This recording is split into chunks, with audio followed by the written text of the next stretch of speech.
Welcome back, everybody, to another episode of the AmandaFest podcast, where our intention is simple. It's to inspire and empower you to take aligned action towards your dream life, whatever that looks like for you. I have a very special guest for us today. We have Luke Milton, Luke from Training Mate. Luke is a former professional Australian rugby player and the founder of Training Mate, a fitness brand that combines high-intensity workouts with mental well-being and community connection. After he retired from rugby and missed the camaraderie of professional sports, Luke founded Training Mate on the principle of motivation through mateship. Luke's unique approach and insanely infectious energy has drawn celebrity clients like Khloé Kardashian and Rebel Wilson. With 6 studios in Los Angeles, 2 in Dallas, and 4 more on the way, Training Mate is redefining the fitness experience. And from my own personal experience, it is so much fun. Also, repping the Training Mate merch every time I do a podcast. But before we jump into this juicy conversation, as we've done with every episode, we're just going to take a second to ground, to arrive here in the now. So, wherever you are, whatever you're doing, if it's safe to do so, I invite you to close down your eyes. Just start tuning into your breath. I always like to put a hand on my heart and one on my belly, just to connect to my body and arrive in the here and now. We're just going to take a couple cleansing breaths in through our nose and out through our mouth. On the inhales, we're going to think of an intention, something we want to call in, something we want to be filled up with, we want more of. We're going to imagine our body filling up with that sensation on that inhale. And on the exhale, think of letting go, whether it's something physical, mental, emotional, whatever it is. We're just going to move through that energy. So a couple together, nice deep breath in through our nose with that intention. And out through the mouth. Feel free to make some noise. Deep breath in through the nose. Out through the mouth. Last one, make it count. Deep breath in through your nose.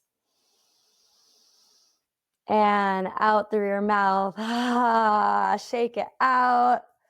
Move that body, get present. And we are here. Welcome, Luke. I'm going to take you off of mute.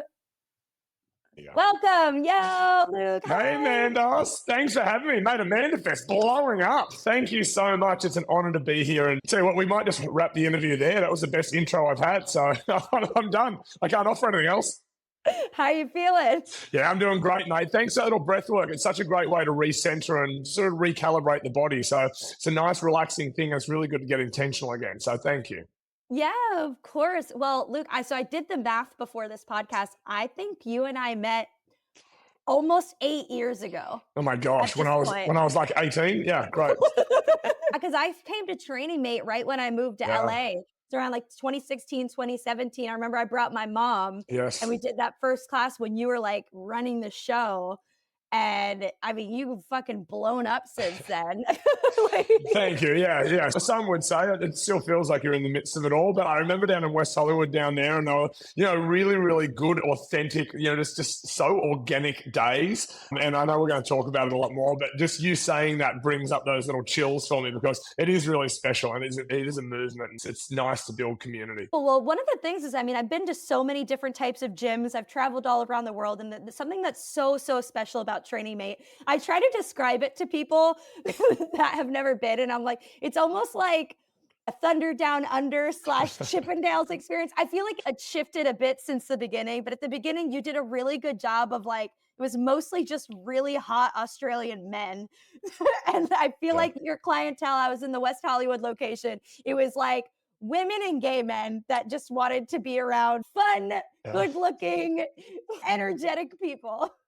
Mate, you're not far wrong. And I think the whole point there is that we overcomplicate simplicity all the time. It's really simple. Provide an environment that's conducive to going there consistently, and that being in a wellness space, a fitness space, and you're going to get really good results for people. Make it fun, make it sort of tangible so you can come back and there's a data suggesting how many sessions you've done, where you do them, how you do it, make the workouts good, and just provide good, fun people that can give an experience. That's pretty much it in a nutshell. Yeah, it was one of those things where I was not a big fan of HIIT training. That was like not my thing at all. And I was like, oh my God, I love going to Training Mate because I'm cracking up the entire workout, especially whenever you teach. I gotta say, I'm gonna show you guys some videos on my reels when I'm posting this. Luke is like dancing around. He's got his little Speedo on. You are Training Mate. I feel like as it's evolved and as it's shifted, you've also done such a good job of hiring people that maintain that energy, because beyond the philosophy of it, the workout of it, there's this special sauce that you bring to this that you can feel in every single one of your studios. And it's like so cool. Yeah, so well, thank you. I love hearing that. It's definitely the point and the plan to always sort of like as scale, and it's grown for sure, and it's quite a sizable company now. But the most important thing to us is to always provide that experience, and that's gone across different states now, and even some of the experiences or pop-ups that we'll do in other countries, you can still feel that heart and soul of Training Mate. You can still feel that genuine authenticity that people just care about other people, and that's what we're most known for. So I'm really proud to see it scale, but still keep its DNA of trying to help people and create those healthy lifestyles. So thanks for acknowledging it. It means it's working. Well, and that's not easy to do, especially as you're growing. I'd love to back up and hear a little bit more about your story, like starting in rugby and then deciding that you wanted to start your own franchise. I mean, you didn't even live in the States. You moved to America. Can you give us a little bit of the 1, 2, 3? Yeah, absolutely. I always run ahead. But yeah, look, it's a story, right? It's a different story. As everyone can tell, I wasn't born in America. I'm Australian. I'm very Australian. My joke is the longer I spend in America, the more Australian I get. People, I don't even know what this accent is anymore. It's just like from the outback. But basically, I came over to America in 2012. So even before that, I was an ex-professional athlete. I was super lucky to play the sport of rugby, and I was even more fortunate to represent my country and captain my country in the sport of rugby. So super proud of that and super grateful for everything that came with rugby. Really interesting. I turned professional at 18 years of age. So straight out of high school, I was actually still in high school when I was playing professional. Wow. Straight out of high school, straight into professional sports. It's everything that I'd wanted to do since I was 8, 9, 10 years of age. I was living my dream. It was fantastic. By the age of 19, we'd won the equivalent of the Super Bowl with the team I was with called the Sydney Roosters. And you're like, okay, where now? I had the ego the size of a skyscraper. There's nothing can go wrong. Everything's going right. I'm living my dream. I'm good at what I do. I know how I'm good at what I do.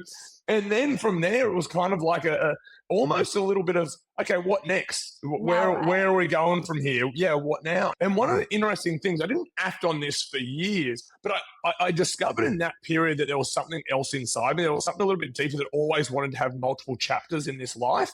And that takes me back to how I grew up. I grew up in a very normal, we didn't have extra, but we didn't need for anything, if that makes sense. Right, so we weren't working class, but we weren't really middle class. We were kind of somewhere in between. My dad was a cop. My mum was a dental nurse. Super safe upbringing, super secure upbringing. I knew that I had the love of my parents. I knew I had the love of my brother. I grew up with the kids in the street, and we'd ride our bikes everywhere, and we'd go down into the gullies and build things that we shouldn't build and do things that we shouldn't do. We're furious when the street lights came on. That was back when, we just had organic fun. There was no iPads. There was no social media. And it was a really great upbringing. I had a great childhood. But I was always a really curious kid. And I think that takes me now into, I'm in professional sports. There was an itch I couldn't scratch. There was a knowingness that I wanted a couple of extra chapters in life. So then I meet my wife, Carrie. I meet her in a bar in Sydney, of all places. One of my best mates owned this backpackers bar. Wow. We meet her second day of a semester abroad. We date for 6 months. I still had a year left on my contract. She had a year left at Georgetown University. Never thought we'd see each other again. Anyway, just showing you how insignificant we are in this world and how little control we have over this. A year later, I'm in New York with my mate after playing a tournament in London. Where I meet up with Carrie. The minute I saw her, I'm like, this is ridiculous. Like, this is only sport. This is not my soul. I'm retiring. I retired and I moved to New York. Thank goodness it worked out. We're now married 13, 14 years later with a kid and a mortgage, which is nice. You left rugby to be with her. Yeah, I retired and everyone thought that I had every issue under the sun, but I was very secure. Yeah, I was very secure in my decision, and I think even my parents questioned what I did. I know the media questioned what I did, and certainly the general public questioned what I did, and they didn't agree with me or they couldn't understand it. But at this stage, I was 26, 27. I'd been a professional athlete for 8 or 9 years. I was good, I was done. And I know that phrase gets thrown around a lot and people don't mean it. I genuinely mean it. Like, I'm good.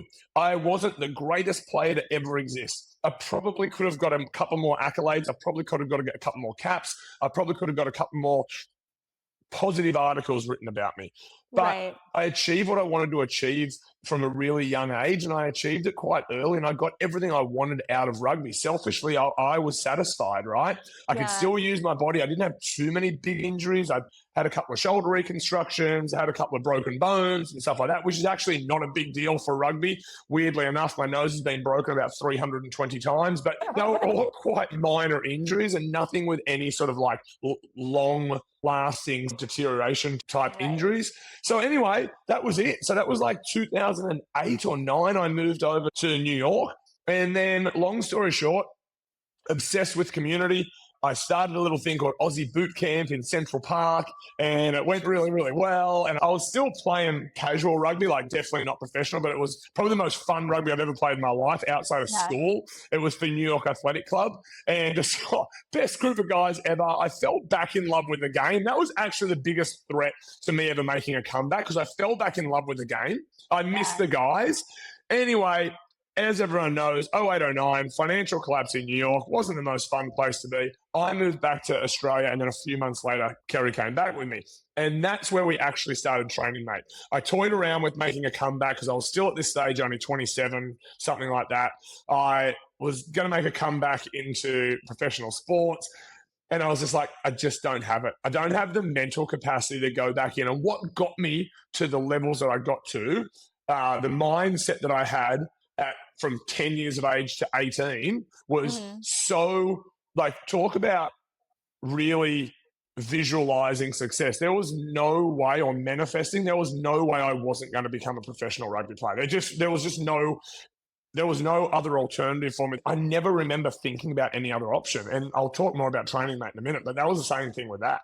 I just I genuinely, I didn't know the word manifest or manifestation at the time, but it was 100% manifesting this sort of success in sports. And I'm a huge believer in that now, more so than ever. But anyway, we're in Australia. We start training, mate. It's an outdoor boot camp in 09, 10. And then in 2012 comes around and Carrie's like, I'm done. I want to go back to America. I'm like, all right, let's do it. So come to America, lonely as all heck. I'm just like, I land in West Hollywood and I don't know a single person. Carrie's got a full-time job working in an advertising agency. And I'm like, I need to do something. I need to, find my tribe. I need to meet someone. I'm a human person. I need human connection. So I walk into a gym. I'm like, okay, cool. Group fitness. It was actually a CrossFit concept at the time. And I was like, I walk in, I take their trial. I could afford it. I was desperate to meet friends. I was so lonely, and I was desperate to build a community and be a part of something, be a part of a team, something bigger than me. And I went in there and I talked to the girl at the front desk, and I'm like, oh, hey, I'm Luke. I'm just here for my first class. And she's like, yeah, back room. I'm like, oh, okay, strike one. I missed the first one. Okay, cool. I go back into the back room. There's these two guys jumping rope. They're ripped. They're so like shredded, and like these guys. I'm like, oh, I got these guys. This is my people, right? And I'm like, hey guys, like Luke's first class, and they're like, yeah, cool. And literally turn their back on me. I'm like, this is not going to plan. And I'm like, how can it be so hard to meet people? How can it be so hard to have friends? Anyway, the girl comes in, teaches class. It was fine. The class was fine. The people were fine. Everything was fine, but nothing was great. Nothing wowed me. I walked out of there. I called my wife, and I'm like, oh my gosh, I'm so depressed. Like, I'm just lonely right now. This is crazy. And I never ever thought about it more. I was always going to start training, mate, but that really just like doubled down. I said, I have to build a place that's community focused where people can come. I don't care what size, shape, whatever. I just don't care about any of it.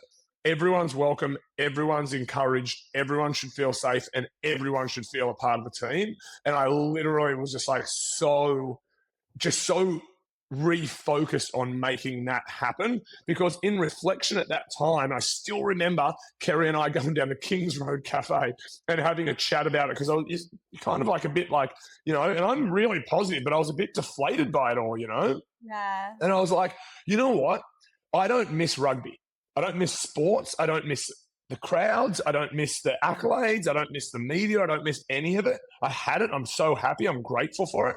I miss the guys. I miss being in the locker room. I miss 25 people being there for me, whether I had a horrible day, a great day, or just an average day. I miss the coffees. I miss the beers. I miss the camaraderie. And that's what Training Mate is. And that's why I always say I could never have done Training Mate without sports, because Training Mate is actually just an extension of my sporting career without the injuries and the contact. You know what I mean? And I just couldn't find it, so I built it. And to me now, all of my closest friends in America, actually my closest friends now everywhere, came from Training Mate. It's just a family that grew and grew and grew. And in those early days that you mentioned before, I will look back at those days with just nothing but joy in my heart and gratitude, because that was the most special time in my life. And don't get me wrong, I love it now. I love being able to expand. I love the scale, and I love my whole goal. My North Star is to provide as many healthy lifestyles as I can, and that's what we're doing. But those early days, that was special. That was so really special. So special. I'm getting choked up like hearing. I've never heard this full story before. Yeah. I didn't know any of this, and having been on the receiving end of this, like I felt it immediately. Like the minute I walked into the Training Mate, like the very first time, I was like, I love it here. Yeah. Like I love everything about it. I haven't been in LA in almost 2 years. Yeah. And I'll have some nights where I'm just sitting at home feeling sad, thinking about my old life. And the thought in my head is waking up in the morning, going to Training Mate, seeing my friends. That's what I miss about my old life. I think especially in LA, right? Because there's so much in LA. Now, LA was one of the most formative cities I've ever lived in my life, right? Like it genuinely formed who I am. So I've got a lot of appreciation at LA for that. And there's a lot of really creative people. My counter to all of that is that LA is full of no's. You just keep hearing no in LA. Do you know what I mean? Because so many people are in the entertainment industry, and so many people are in the arts or the greater arts. And it's just the industry, right? You could be the best looking person in the world. You go for a modeling job? No. You could be the greatest talent in history. You go on for a leading man or girl, and they go, no. You just hear this time and time and time again. Yeah. And then you finally get a yes. My big plan for Training Mate was just to be the yes place, right? Like you always were welcome. There was never any yelling or screaming. It was always motivating. It was always conducive to you having a good day. In fact, we still say this. Our goal is to be the best part of our client's day. And that's just always, that's always been a part of our DNA. Yeah. And starting the day, like I had my routine where I would wake up in the morning and start the day with Training Mate. And truly on the days that I missed or the days that I didn't go, I would be depressed. I would be sad. And I'm like, what's wrong? And I'm like, yes, of course, movement is medicine. But the element, you've hit the nail on the head. It's like the community element is so big. If you don't feel like you're a part of something, you don't feel that like family, especially when you're somewhere like, I think LA too is one of those places where it's like, nobody's really from LA. Everybody's from another place. Nobody really has family. So it's like, you have to create your own family. And to hear your story of your experience, like walking into other gyms, searching for community, somebody like you, who's got this big, bright personality, you're a good looking guy, you're friendly. It's like, if you can't make friends, like who can make friends? Mate, 100%. And we actually talk about this a lot now. And I'm like, look, and I think it's got, keep it on positives, but I think that Training Mate is needed now more than ever. I believe that the true pandemic we're facing right now is loneliness. I think that the way that I started that in 2012 in West Hollywood, right? Open 2013. But social media was just in infancy. People were still going out and seeing each other. There was still human connection around. SoulCycle did an amazing job of that, bringing people together that wouldn't normally be together and then hyping them up. And now that company's evolved since then. But But that was always the human connection part still existed. I think after COVID and after the pandemic, the new pandemic is loneliness because we just became fixated, and I'm no exception to this, became addicted to phones, became addicted to social media, became addicted to instant gratification. And then people started just being within four walls. Now, that might be 20,000 square foot four walls, or it could be a 500 square foot, four walls, still four walls. People still feel isolated and feel almost imprisoned being at home. We're designed to get out and see people, talk to people, have that human connection, touch, whatever it may be. That's how we're designed, and people lost that. And with that comes a lot of nasty byproducts, right? Like loneliness, depression, anxiety, overeating, overcompensating, not living a healthy lifestyle, not sleeping well, abusing alcohol, abusing drugs, all of these things that are actually associated with loneliness. And we start to talk through those sorts of things, right? Cardiovascular disease, number one killer in America. Cancer, number two killer in America. Medical malpractice, crazily, is a number three killer in America. But I genuinely believe that in there's a correlation to loneliness, and there's a correlation to not having that love or that genuine like team or community, or picking up the phone and calling a mate to celebrate or to commiserate. And I read this thing somewhere like a year ago saying that 1 in 7 males over 35 identify as having no friends. And I'm like, well, as long as I'm on this earth and as long as Training Mate's still in business, we're fixing that problem. So there's no way that problem is going to exist while we're around, because you have to have somewhere that someone can go and feel safe and not feel intimidated, because that's what's so synonymous with the fitness industry. Everyone wants to intimidate people. And we're like, no, man, this is your workout, your journey, your experience. We're just here to facilitate it. Dude, I'm like, Luke Milton for president.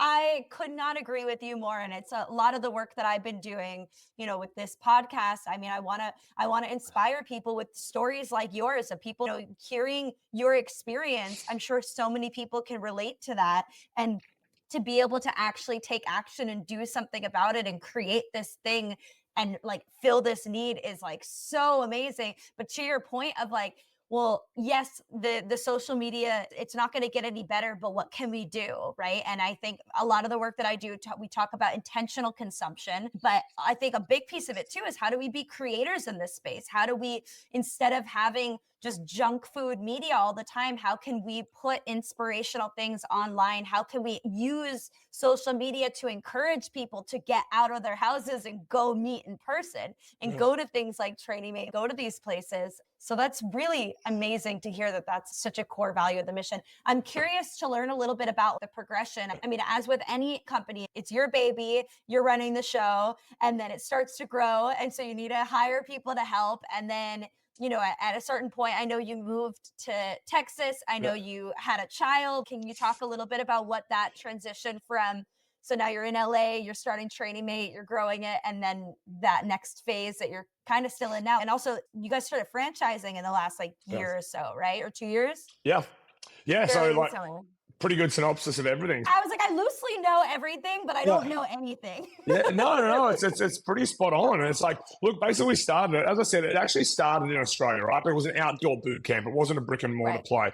And it was called Milton Health Management. So, and my wife sits me down in our 1-bedroom apartment up at King's Cross in Sydney one day, and she's like, I want to expand. I don't really know what it was. Expansion to me, or building a business back then, was getting a business card. And I had a business card and had my photo on it playing rugby, and it was red and black. It was horrific. But I'd give it out and I felt like a business guy. You know what I mean? So that was good. I was good there. Then I sat down with her and she goes, okay, she's in marketing and advertising, right? So she's like, okay, cool, we need a name. And I'm like, well, I don't know. I don't know what name is. And she goes, well, what do you do that's different?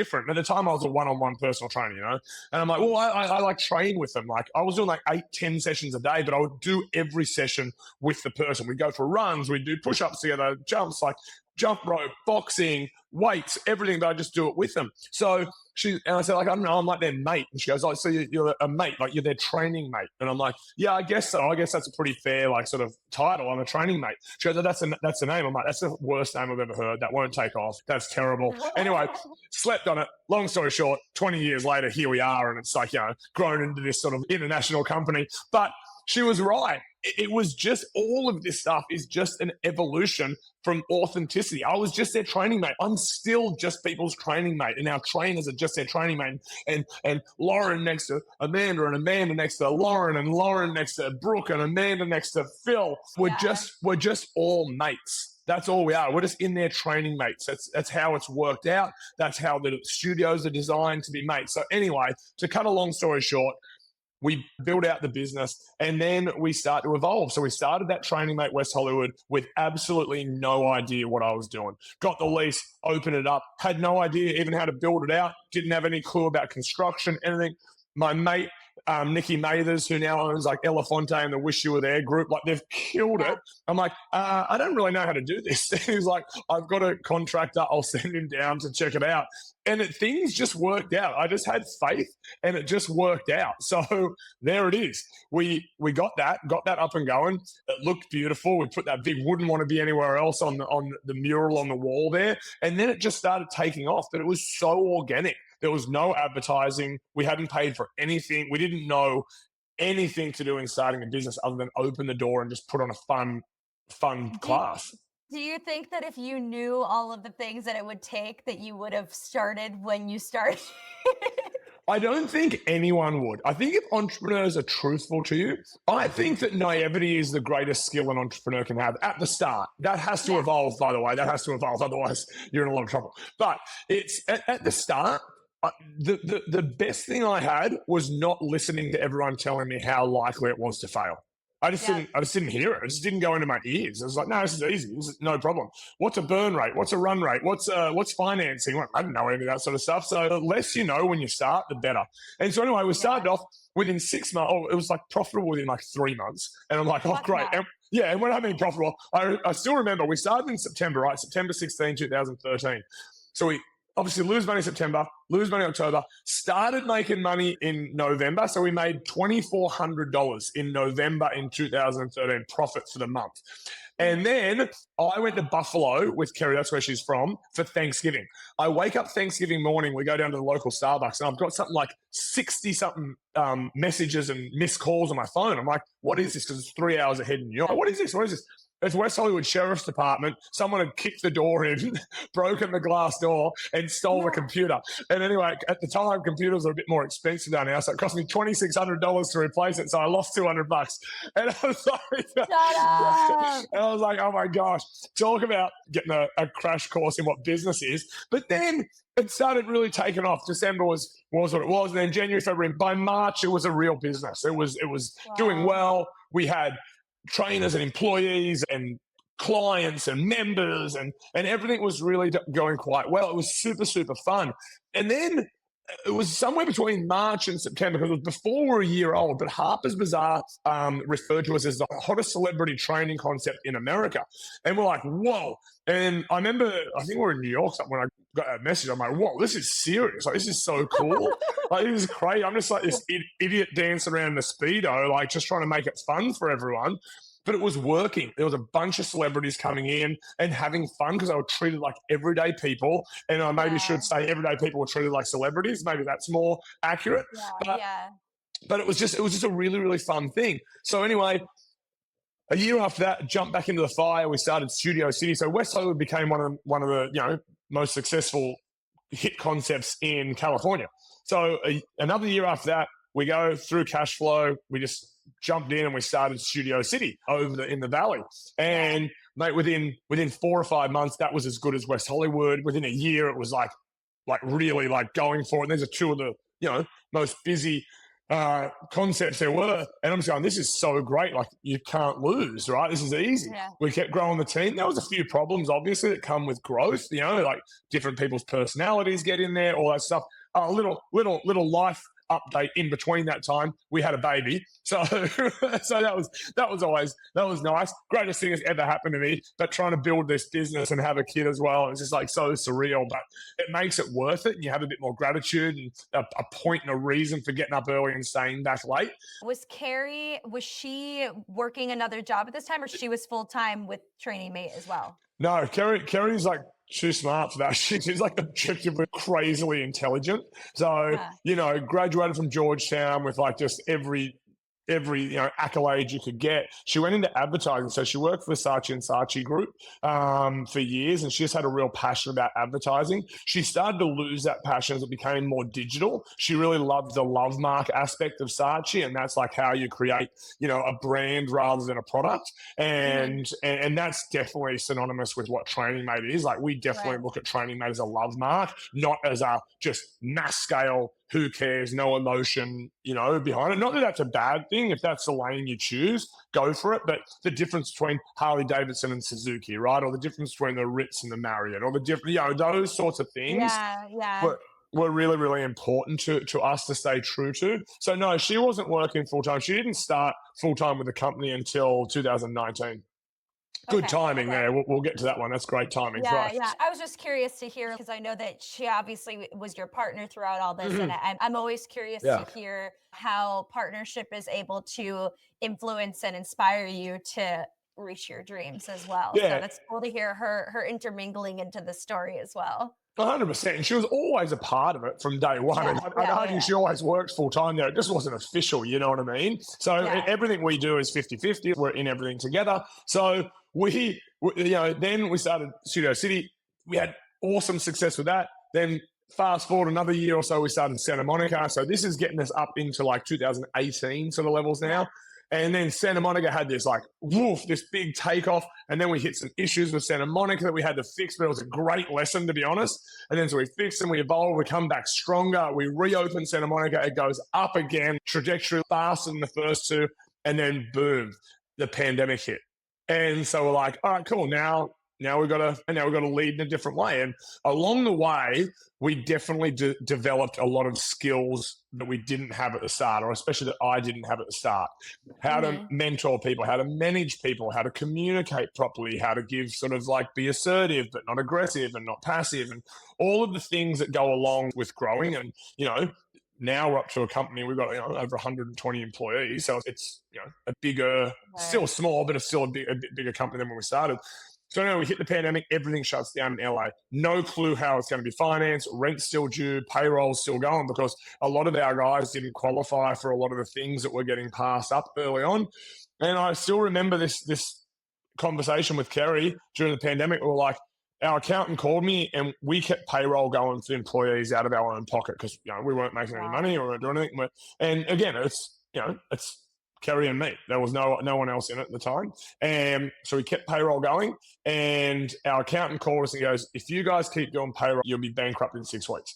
And I'm like, all right, I mean, there's no option not to do it. So I looked at Carrie. I'm like, as long as you're, I get a bit choked up and stuff, but as long as you're in on this ride with us, like, we're doing it. It's the right thing to do. So started with nothing. If it goes to nothing, it goes to nothing, but it was the right thing to do. And I think that going through that now, again, fast forward to the fairies and princesses after that, because then the PPP came out and that got us out of trouble. And then all the other stuff that came into it. But when we were getting faced with these things, there was none of that stuff being touted around. So it was just what really reinforced how special it was to me was we'd had 8 or 9 years of pure magic, absolute bliss. Of course there were bad days in there, of course, but there was nothing stressful. You know what I mean? It was there was a couple of little blips, a couple of little mistakes. We learned from them. We got on and we went for it. The pandemic was real. It's you're going to lose everything. You got a kid, you got to, support. You got a wife, you got to support. You got a team, you got to support. And 99.9%, you're going to lose everything. But holding on to that 0.1% as an absolute possibility that we could get through this was really, really special. So, So we pivoted. We went to Mate to Go. We did an online thing. We got everyone in. We took care of as many people as we could. I was getting these emails oh my gosh, I just need Training Mate back. I'm suicidal. All this. I'm like, oh my God, it's just so heavy. I just got to get this out and get people moving. And at least even just through this, connect with people. How can I be there? How can I serve? How can I do more for people? And it's so funny because the irony of that, right, is that sometimes how can I serve more people or what can I do for more people can sometimes be misinterpreted as something else. You know what I mean? And that can create other challenges that you've got to sort of mitigate and navigate. And my big thing, and what COVID taught me more than anything, was always lead and always live in your values. Never change them. No matter what the narrative is, no matter what's going on in the external world, you have to stay true to your values. From the running this, whatever, if we go broke, we go broke, through to, at that time, everyone hated everyone, right? Everyone was in so much pain. I don't hold it against anyone, but everyone was lashing out against everyone. You know what I mean? How dare you put these things up online? How dare you work out? How dare you go into the studio? I'm like, you know what? This is what I'm supposed to be doing. I'm supposed to be serving people. Whatever you're supposed to be doing, go at it. No hate from me. No, nothing but love, to be quite frank. And I know it sounds super frou-frou, but I genuinely mean it. But I remember when you guys went back in, we were working out with masks on for everything, like mate. Months. Everything. And then, mate, you get accused of killing people because people are in there and it's too early to reopen. I'm like, listen, dude, we got people to support and we got people to live in. Not everyone holds that same opinion. Everyone's opinion's welcome, but that's not my opinion. My opinion is we get people moving, we work through this, we get people healthy, and we help people to have a healthy lifestyle, social health, physical health, and mental health, not just the physical health, and really make sure that we're serving and we're living our best life and we're living to our values. So the thing that I love about that evolution from there, it was a nightmare. Pandemic was horrible, but it's the best thing that ever happened to us because it reinforced the values. It reinforced never divert from where your North Star is ever. Never apologize for doing the right thing, and always stick to your North Star and always serve people. If you lead with love, you will always come out good, no matter what anyone else is doing. So that's what Training Mate's purpose was through that time where there wasn't a whole heap of love around. That was our love. I don't care what side of politics you're on. I don't care what sexual preference you are. I don't care what anything is. I don't care what race you are. I don't care what religion you are. We are going to lead with love to every single person, regardless of whether that's reflected or not. And that's where we're at. And that is the foundation of Training Mate. And I didn't actually even know that at the start. I didn't realize that that was our foundation, but that got reinforced through the pandemic. And what was so empowering was staying true to our values through that. Right. Yeah. So then we come out of it and I'm getting phone calls left, right, and center. How are you guys doing this? How are you surviving? How are you keeping staff? What are you doing for staff? Yeah. We just let everyone go. I'm like, don't do that, dude. You're going to have to reopen sooner or later, So I was effectively consulting, but I'm not a consultant, So I was basically doing business consulting, doing that. So then when we reopened and everything started going well, we made the decision as a family to move to Dallas. We needed to get out there. We wanted to expand the business. I wanted to prove it worked outside of LA. I wanted to prove it worked outside of California. And I wanted to prove that LA worked without me. And we got to do all of those things. So then when Dallas became a raging success, it still is, #1 studio in greater DFW, it just went absolutely bananas. So then I'm like, you know what? I always said I wouldn't franchise. And then I'm like, you know what? That's just selfish. My whole point and my whole purpose and my whole holier than thou thing is to serve people, right? I want to serve the 36 people, and I want to give 36 people per class a healthy lifestyle. If I can do something on social media to promote healthy lifestyles, I want to be that person, right? But then I'm like, look at this life that this has given my wife, myself, and my daughter. My daughter's grown up very different to how I grew up, right? Yeah. And I'm like, well, what if we could actually help other people to create financial independence, and they can deliver the message of healthy lifestyles? And how do we expand it that way? So I got curious about it, and I looked into franchising. So I'm going to start really, really slow. I'm going to do this with people. It's really important that it's done with the right people. I want to make some mistakes. I set out saying that I wanted to make mistakes, so I learned. So when we go, we can really go with our hand on our heart, and that's what we've done. So the company's tripled in size. I think we're up to about 15 units in development now from where we started. And we'll do another 30 to 50 units this year. We've got the DNA, everything's done. It's down pat. We've got a few more opening in the next couple of months. Houston will be the next one to open. Austin after that. Encino is not far behind that. We've got Vegas coming. And then we've got another one in Dallas coming. So that'll be 3 or 4 in Dallas. And it's just sort of taking off. off. So now the big thing is finding the right people to do it with, the people that can actually support those values. That's a really interesting one, right? Because what I said before, everyone's got values when times are good, right? But where are your values when you challenge? And they're the people I'm looking for now. The guys with a bit of tenacity, the guys with a bit of grit, and that can stay true to that North Star and have a clear vision of why they're doing this. And it's really, really interesting because it's been like a bit of an evolution for me. Money's never been a driver for me, no matter what I did, and that's not me being a perfect person. I love nice things. I love doing things, but it's actually serving. And the irony of the more you serve, the more you make type thing. I stole that from Tony Robbins, but it's just so true. All of that stuff that you think is kind of fictitious, it's not. There's this blueprint to people's success, and you start to see all these people that actually want to go and make people's lives better or solve a problem or do whatever. Lead with authenticity, lead with being very, just good. That's when all the other stuff starts to come. So that's what got us into franchising. And now, like, we're full blown ahead with franchising. Carrie and I still own all the corporate units, but franchising is where we're really looking at going, and we'll do a couple more ourselves. But other than that, it's going to be franchising and helping other people create the same beautiful life that we got off the back of it. Yeah. That's amazing. Oh my God. So much amazing things in there. You're like, I love you so much. I knew I really do. I love the way that you approach it. I love that you can feel everything you just shared without even knowing any of that. I felt all of that from you through what you've created. Thanks.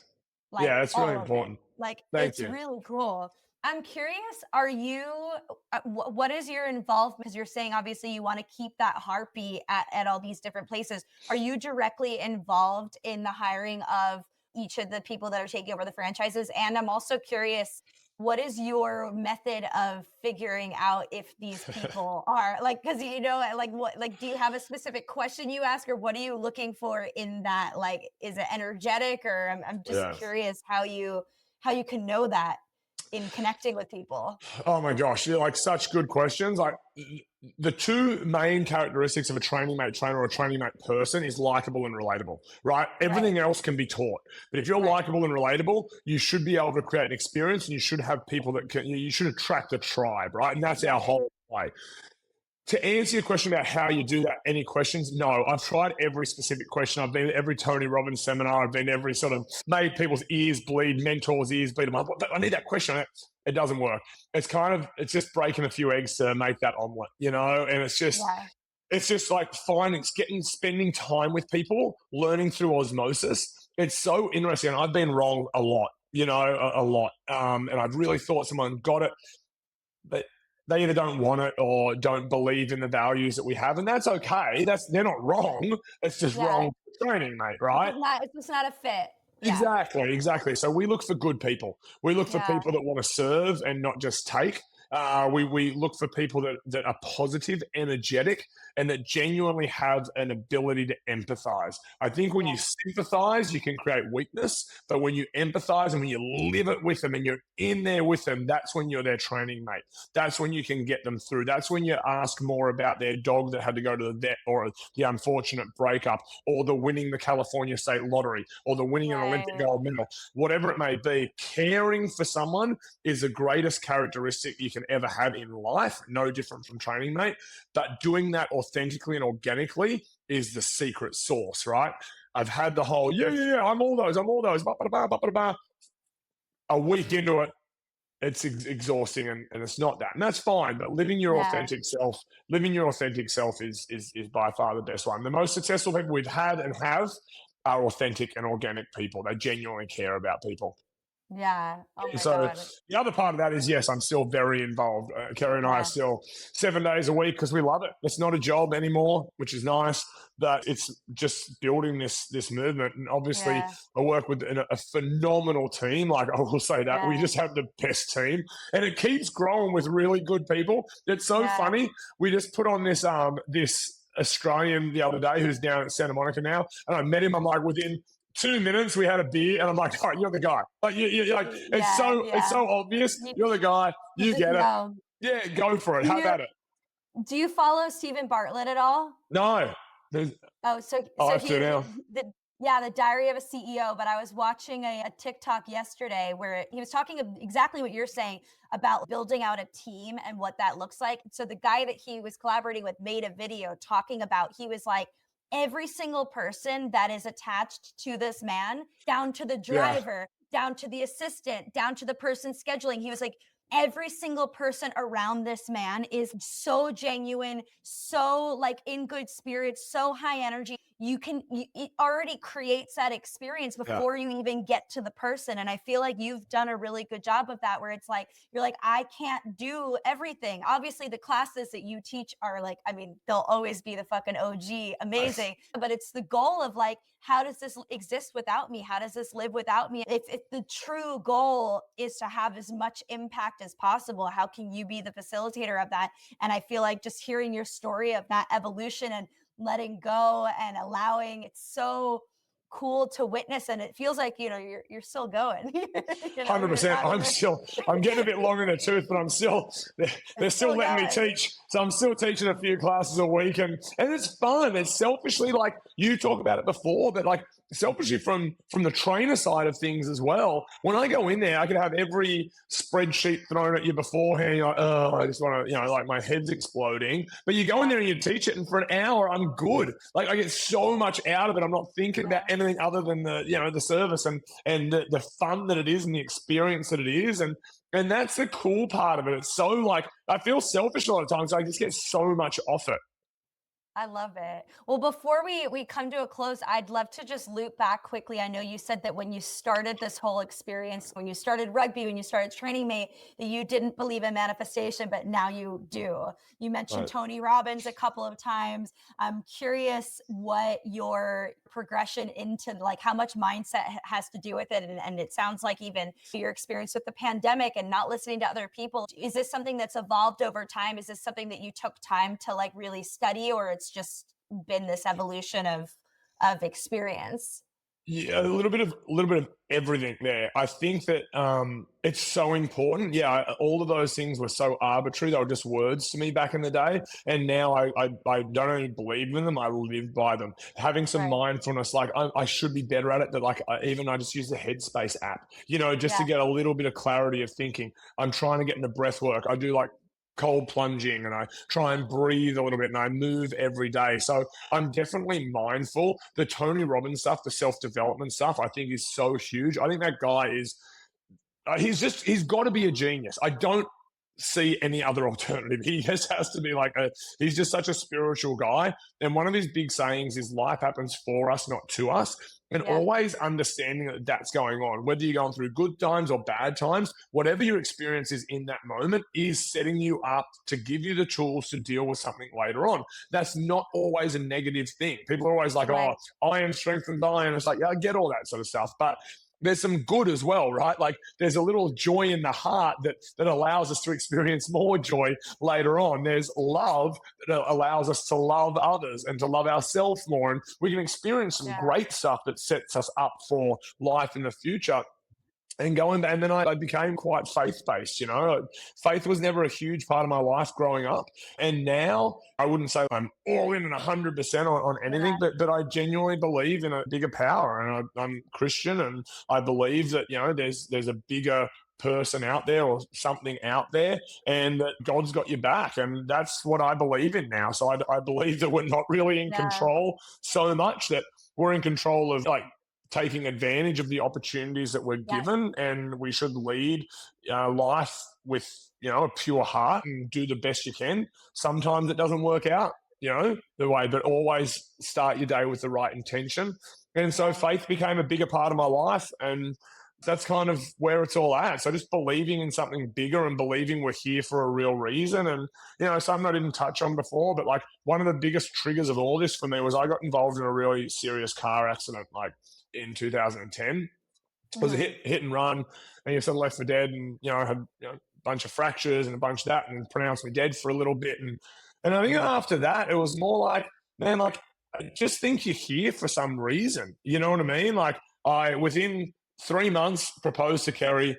Within 3 months after that, decided to move to America. Within a couple of months of that, decided to train me. And just little things like that. You're like, okay, cool. I should have been gone 15 years ago. So, whatever you get now, good, bad, or otherwise, it's a bonus. So if, bonus, yeah, you know, so if we can just live like that, I get to see Riley grow up, my daughter. I get to experience so many great things. Yeah, there's challenges with life. No kidding. You know, I don't want to ever like falsely promote this. I don't have any problems. We have huge problems. I just believe everything we spoke about gives you the tools to deal with them.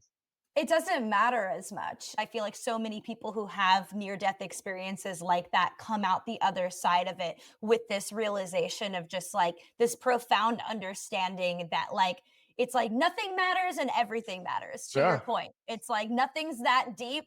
And again, that's not to say that things aren't important, but it's a mindset shift that allows you to move through these hard times and to make big decisions. Like I can't stop thinking about that decision you made during the pandemic, where it's like everyone told you this thing and your gut was like, there is no other option. This is what we're doing, period. Yeah. We'll figure it out. It has to work. Like it always works out in the end. And if it hasn't worked out yet, it's not the end. Like, it's like dating, right? Every bad date's just one closer to your life partner. And it's just so true. But at the time, you're heartbroken and you want to cry in a corner, but you got to get up and you got to go again. And that's just that, go back to that life happens for us, not to us. Just understanding that no matter what, tomorrow is going to be better than today. No matter what, every single time that we take a step, it's always forward. No matter what your interpretation or what your perception of going backwards is, it's always forward, because the hardest day gives us tools to be better in the future. I love it. I absolutely love it. This conversation has been so amazing. I am so inspired by your story. I'm so excited to continue to watch Training Mate grow and to have more people all around the world, it sounds like, experience the magic that you've created. I'm going to link your Instagram, your website. Is there anything that you'd like to plug, share, or tell our audience about before we close out? If you're in the vicinity, get down to a studio. You know, I say this all the time, but it's the same buzzword as everyone else. What's so different about Training Mate? The community, the experience. Everyone says it, but we genuinely do it. So go down there and experience the experience of community, and just put a smile on your face. You can visit the website. It's trainingmate.com. You know, social media it'll give you a couple of laughs. It'll let you escape for a little while. But get into class if you can, and then keep your eye out if we're opening in a city, a town, or a suburb near you. Amazing. Thank you so much, Luke. Thank you all for listening. We'll see you on the next one. Bye. Thanks for having me, Amanda. Thanks, guys.